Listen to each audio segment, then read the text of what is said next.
아침에 두뇌는 최고의 상태입니다. 따라서 어떠한 어려운 일을 척척 풀 수가 있습니다. 아침은 에너지를 높아서 최대 효과를 얻을 수 있는 시간대입니다. 집중력이 월등히 높아서 사고력이 필요한 작문을 하기 충족입니다.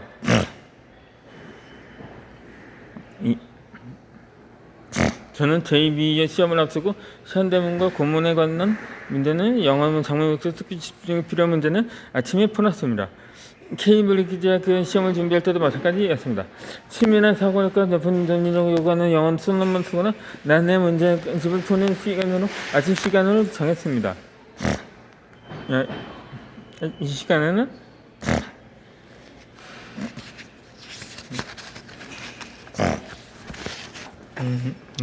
주변의 고요와 방해의 수가 거의 없을 뿐만 아니라 잠자는 동안에는 내가 긴 휴식을 취했기에 실제로도 어려웠던 개념들이 쉽게 머릿속에 잘 들어왔습니다.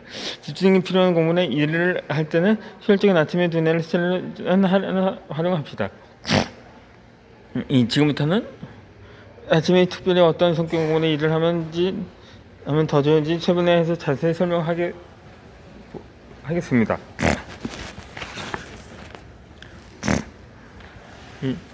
이 사고 계열과 자각 계열로 할 일을 나눕니다. 이 집중력이 필요한 공부나 일에 몰두합니다.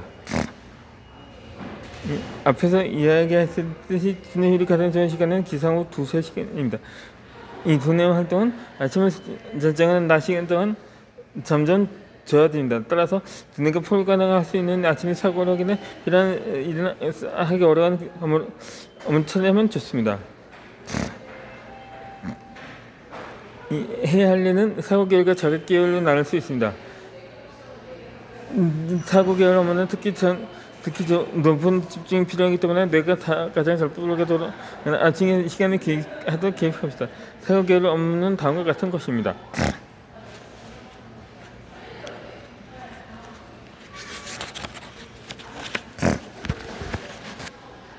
지속된 시간과 집중력이 필요한 공부의 일입니다. 어렵고 힘들지 한 번쯤 도전해보고 싶은 것입니다. 이런 성격의 공부나 업무는 아침에는 신속하게 처리를 할 수가 있습니다. 실제로 성공하는 사람들의 준비된 하루의 저자인 로라 벤더캠은 이른 아침에 의지가 가장 가난한 시간이라는 연구 결과를 발표했습니다. 아침 시간에는 조금 어려운 문제와 부딪혀 극복할 수 있는 만큼의 의지가 포기하지 않고 끝까지 해낼 수가 있습니다. 반면에 의지가 약해서 어려운 문제에 부딪히면 쉽게 포기하게 됩니다.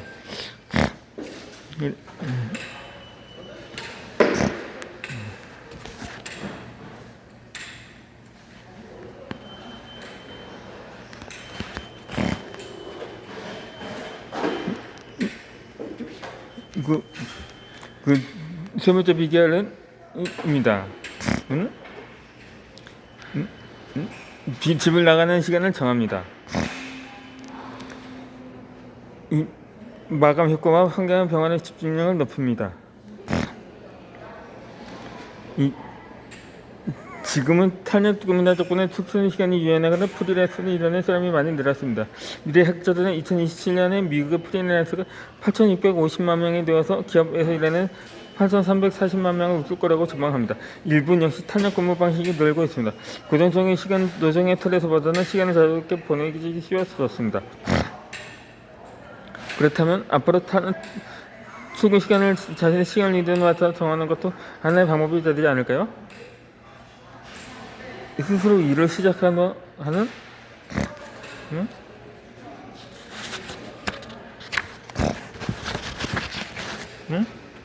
시간을 정하는 것입니다. 예전에 나도 집을 나서는 시간을 정함으로써 아침 공부의 효율을 높일 수가 있었습니다. 역시 살 초기에는 아침 일찍 일어나 바깥 투지도 하지 않고 책상만 앉아 있었습니다. 줄곧 방에 틀어박혀 책상만 바라보고 있다니 듣기 필요해져서 집중이 떨어졌습니다. 공부하는 시간에 집중에 비할 성과가 없었습니다. 그래서 저는 아침 8시 30분에 집을 나서기로 했습니다. 케임브리지 대학교 저서관에 가서 다시 공부에 집중하기 위해서였습니다. 이렇게 시간을 정해두면 시간 내에 여기까지 하자는 마감 효과가 적용합니다. 그래서 집중력을 더 높이 유지할 수가 있습니다. 나는 지금을 가지고 있는 사회인 수강대생들에도 출근 시간 1~2시간 전에 집을 나서서 회사 근처 카페에서 공부나 독서를 하라고 권합니다. 마감 효과뿐만 아니라 새로운 환경에서 몸을 드물어서 이질에게 의존하지 않고도 집중할 수 있기 때문입니다. 그 효과는 채워보면 반드시 실감할 것입니다.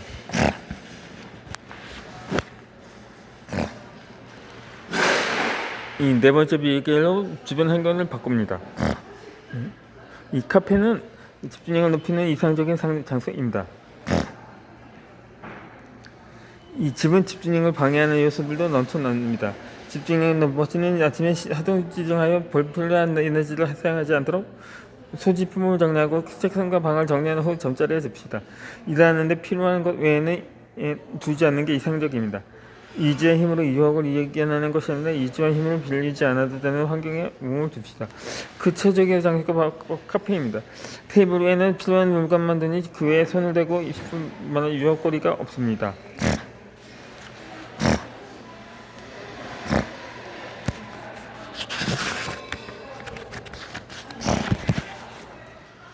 또 카페의 투덜스러운 환경은 너무 조용한 장소보다 더 집중하기가 쉽습니다. 너무 조용하면 졸리기도 하고 사람에 따라서는 작은 소리에도 예민해서 집중할 수 없기 때문입니다. 이 케임브리지 대학원 시절엔 내가 아침에 도서관을 향한 이유도 비슷합니다. 각종 문학의 논문을 마저 할 수 있는 도서관이라는 환경에 몸을 두면 저절로 집중되었기 때문입니다. 환경의 힘을 이용하는 것이 최대의 목적이었습니다. 텔레비전이 필요 없으니 해이해질 일을 듣고 다른 사람이 열심히 공부하는 모습을 보며 나 역시 열심히 해야겠다는 의욕이 샘솟았습니다.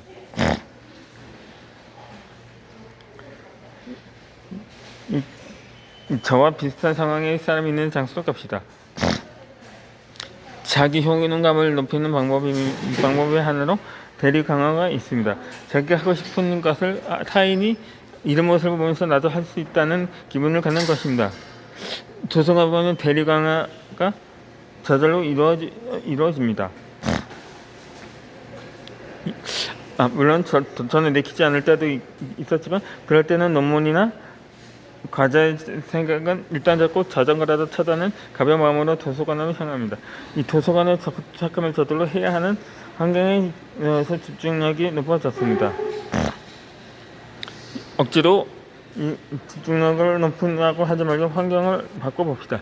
특히 자신과 같은 목표를 갖고 열심히 하는 사람이 있는 환경의 최고입니다.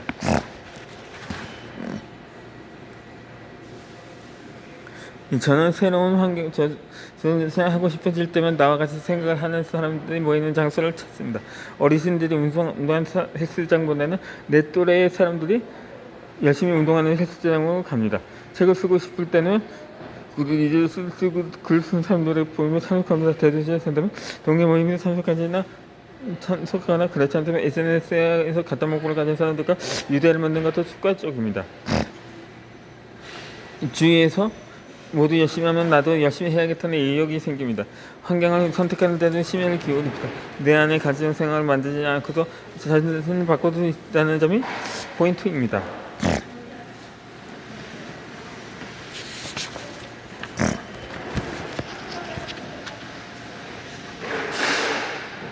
다음 번째 비결이 밤은 충전 시간으로 활용합니다. 아침에 할 일과 밤에 할 일은 나눕니다. 이 WCPRC는 밤 시간대에 영어 공부를 하고 싶어 했습니다. 하지만 매일 퇴근 시간이 들쑥날쑥하면서 생각만큼 공부에 진전이 없자 딜레마에 빠졌습니다. 그래서 아침 시간을 활용하기로 했습니다.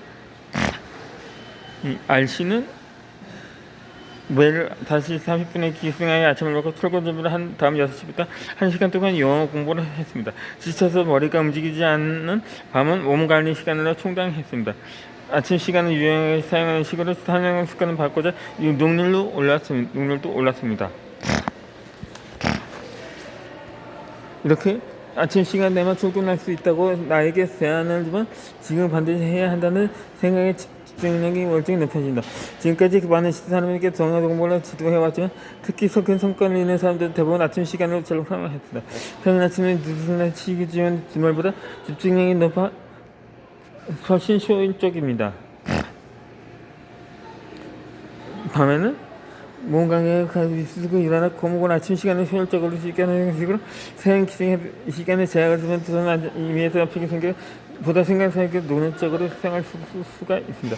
아침보다 밤에 운동하는 편이 실제로도 더 효과적일 수 있습니다. 발치만 이 과학연구소에서 나온 논문에 따르면 같은 강도의 운동을 하더라도 저녁에는 아침보다 산소를 덜 쓰기 위해 에너지가 적게 필요하다고 합니다. 똑같은 코스를 달려도 아침에보다 저녁에 더 오래 달릴 수 있는 이유입니다. 또한 저녁이 이해하는 부심시절 호르몬과 갑상선하고 호르몬의 분비가 더 활발해져서 관절과 근육 건강과 아침 시간보다 더 잘 이루어진다고 합니다.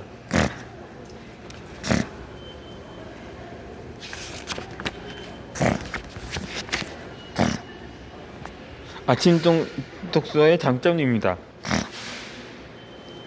이 아침 독서는 낮 동안의 일에 영감을 줍니다. 아침 시간은 인풋하기에 최적의 시간대입니다.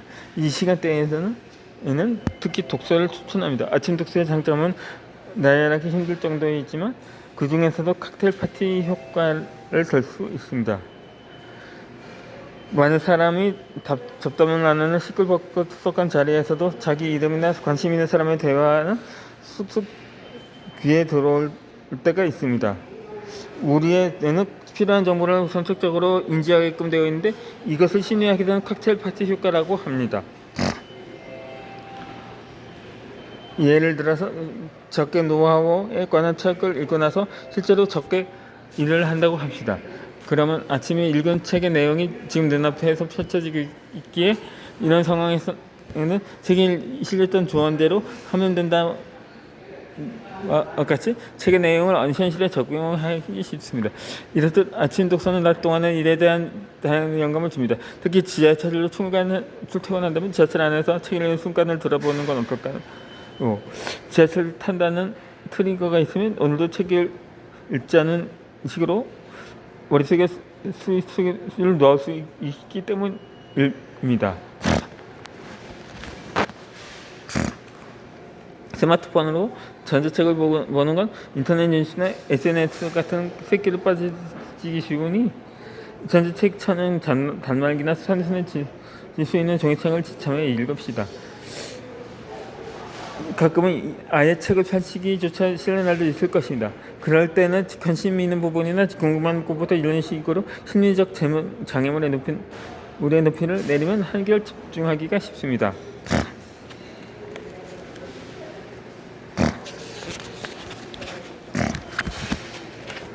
영어 실력이 일취월장하는 3가지 공부법입니다. 영어 실력을 쭉쭉 뻗게 나가는 방법입니다. 이 아침 시간은 집중에 필요한 공부나 업무를 하기에 안성맞춤입니다. 외국어 공부는 언어를 배우는 권식에 한꺼번에 많은 분량을 공부하기보다는 적은 분량으로 매일매일 꾸준히 공부하는 게 실력을 월등히 늘릴 수 있는 방법입니다. 이번에는 제가 수강생을 지도하면서 실제로 사용하고 있는 영어 공부법 소개합니다. 다음 영상에서 3가지 영어 초보자에게 추천하고 싶은 방법에 대해서 수강생들에게 시기자한 결과 가장 빠르게 영어 실력이 향상되었는데 이에 대해서 그냥 소개해 드리도록 하겠습니다. 있습니다.